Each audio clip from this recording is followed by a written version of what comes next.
Our next reader is Julia V. Hendrickson. Julia is a curator, writer, and editor, and the Associate Curator at the Contemporary Austin.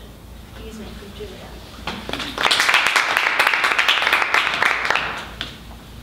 Hi there. I'm going to read a handful of shorter poems from a chapbook I put out in 2011, which I wrote the poems, and then I went to the Oxbow School of Art in Saugatuck, Michigan, and I took a lithography class, and I made the cover in the lithography class. So it was a work of writing, but also a work of visual art. And that's also where I met my partner, Anthony. So it holds a special moment in time and place in my heart. This one's called That Is All I Have to Say. On the table, 5 full glasses of water, 1 half-full bottle of Pellegrino. Of course, art historians like the tickle. 1 glass with a few drops, with the nervous ghost of a mouth. Thank you for having me. He spoke in his chair, about to launch. Of course, of course. Clenching the chair's arm with the rhythm of habit, foot pianist pumping the floor, forcing the quiet of his lecturing voice. He inhales to present, he presents repeatedly, fanning his peacock body forward, salad of hair, crisp, slivered gray, tossed briskly on his head. If he held a paintbrush in his hand while he spoke of minimalist movements, despite that, of course he would be painting dancers, grandiose rooms and powdered wigs, rococo washes of light. His thumb and finger delicately pinched papers, fluttered down to scratch his leg, pushing the gray wool sock down, leaving the blue wool pant leg pushed up, an embarrassment of masculine leg, that pale white eye glaring. Now he leans back the chair. He's nodding so nervously. He lunges forward with the excitement of certainty. Of course, I don't follow. Now he slides back. With those slippery men's shoes, he crosses his legs and adjusts his jaw. He looks at the other man talking, blankly but surely in preparation. Yes, he speaks again, such a soft voice again.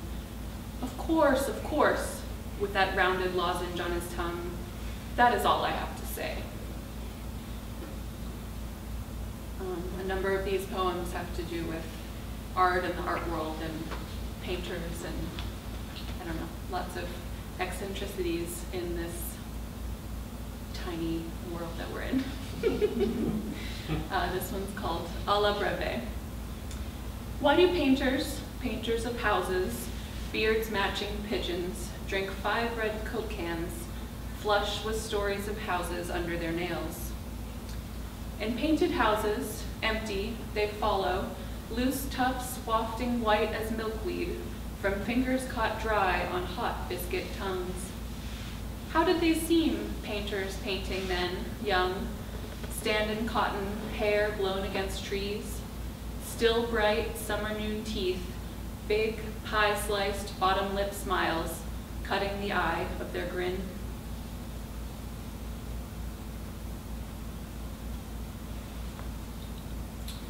I used to live in Chicago, which is how I know Caroline and Devin, and I went to a lot of poetry readings there. I've been less good about doing it in Austin, but this one's about a reading I went to in Chicago.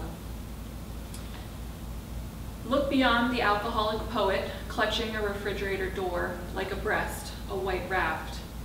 Beyond the woman who looked and speak of 1982 as the summering prime, teeth the only thing trimmed, patterns about the middle, distended like braided challah, who sit nights stiff in bed with lotioned hands, in gloves, in supplication.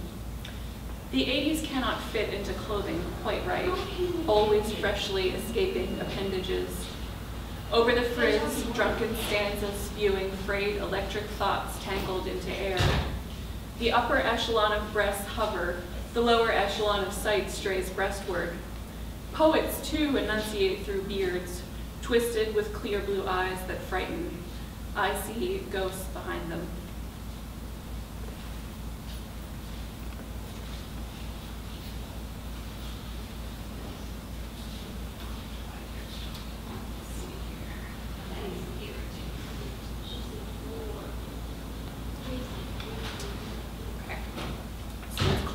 unruly. To play a game of cards or most other games, you must first remember the rules. Already I have forgotten the rules. Also, it is important to have cards on hand, or the board, or the person in question.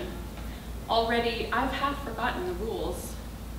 A woman with hair in the room takes charge and impatiently explains the rules, actually explains the parameters in which the harried woman will win, because knowledge of the rules is already having climbed the Mount Everest of winning, plus keeping your toes.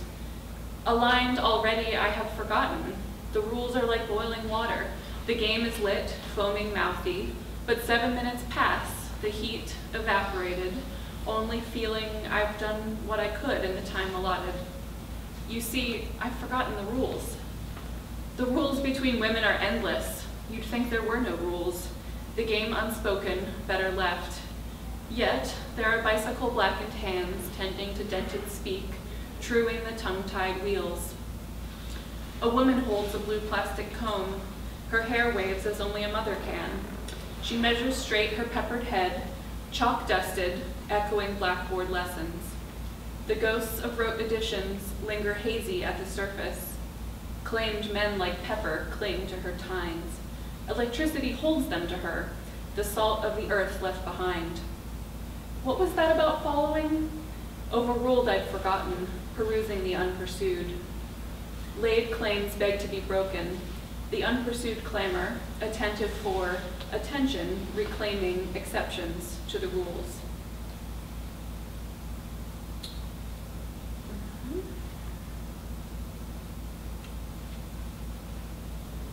Okay, those are from a while ago, but I wanted to end with a found poem that relates to language, because I think all of us in this room care about language.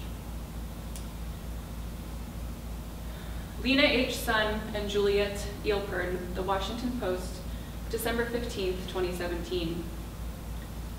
Health and science. CDC gets list of forbidden words. Fetus, transgender, diversity. CDC gets list of 7 forbidden words and phrases. The Trump administration is prohibiting CDC officials from using 7 words and phrases in official documents being prepared for next year's budget. The Trump administration is prohibiting officials at the nation's top public health agency from using a list of 7 words or phrases, including fetus and transgender, in official documents being prepared for next year's budget. Policy analysts at the Centers for Disease Control and Prevention in Atlanta were told of the list of forbidden terms at a meeting Thursday with senior CDC officials who oversee the budget, according to an analyst who took part in the 90-minute briefing. The forbidden terms are vulnerable, entitlement, diversity, transgender, fetus, evidence-based, and science-based. In some instances, the analysts were given alternative phrases. Instead of science-based or evidence-based, the suggested phrase is, quote, CDC bases its recommendations on science in consideration with community standards and wishes, end quote, the person said. In other cases, no replacement words were immediately offered. Thank you.